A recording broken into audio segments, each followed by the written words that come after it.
रात के 11 बजे तेज बारिश, आकाश में बिजली कड़क रही थी।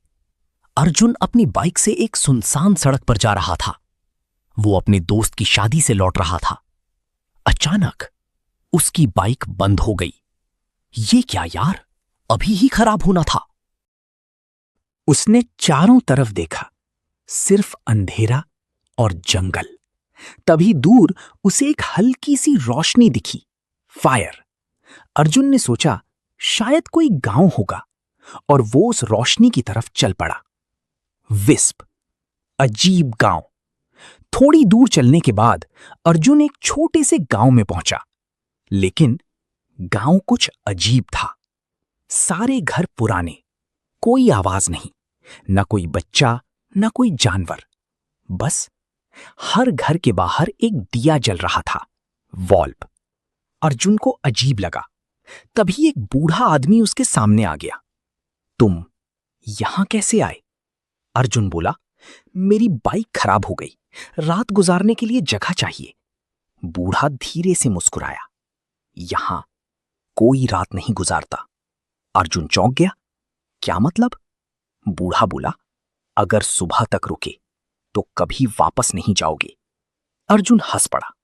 अरे बाबा, मैं भूत प्रेत में विश्वास नहीं करता।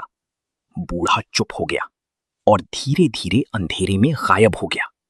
कैंडल लाइट, रात की शुरुआत। अर्जुन एक खाली घर में चला गया। घर अंदर से साफ था, जैसे कोई अभी भी वहां रहता हो। वो थका हुआ था, सोने की कोशिश करने लगा। लेकिन आधी रात को उसे आवाज आई, ठक ठक ठक। डोर। अर्जुन उठ गया। कौन है? कोई जवाब नहीं। फिर से ठक ठक।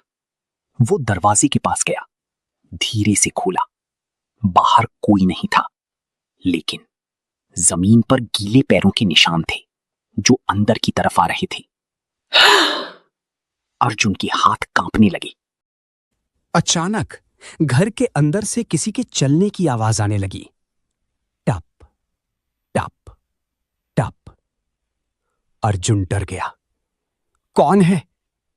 तभी पीछे से एक आवाज आई, तुमने दरवाजा खोल दिया। अर्जुन ने पीछे मुड़कर देखा। वही बूढ़ा आदमी, लेकिन इस बार उसकी आंखें पूरी काली थीं। अर्जुन चीखा, तुम कौन हो? बूढ़ा धीरे से बोला, हम इस गांव के लोग हैं जो कभी यहां से जा नहीं पाए। अचानक घर के चारों तरफ कई परछाइयां दिखाई देने लगीं, सभी के चेहरे बिना आंखों के। अर्जुन घबराकर बाहर भागा, लेकिन पूरा गांव अब बदल चुका था। हर घर के सामने खड़े लोग उसे घूर रहे थे। उनके चेहरे सड़े हुए और आंखें गायब। अर्जुन पूरी ताकत से भागने लगा। तभी उसे अपनी बाइक दिखी। वो दौड़कर उसके पास गया और स्टार्ट करने की कोशिश करने लगा। चल चल, प्लीज चल। अचानक पीछे से किसी ने उसके कंधे पर हाथ रखा। अर्जुन धीरे से पीछे मुड़ा। पूरा गांव उसके पीछे खड़ा था और सभी एक साथ बोले, अब तुम भी यहीं रहोगे। सुबह एक और आदमी उसी रास्ते से गुजर रहा था। उसकी गाड़ी भी खराब हो गई। वो आगे बढ़ा और उसी गांव में पहुंचा।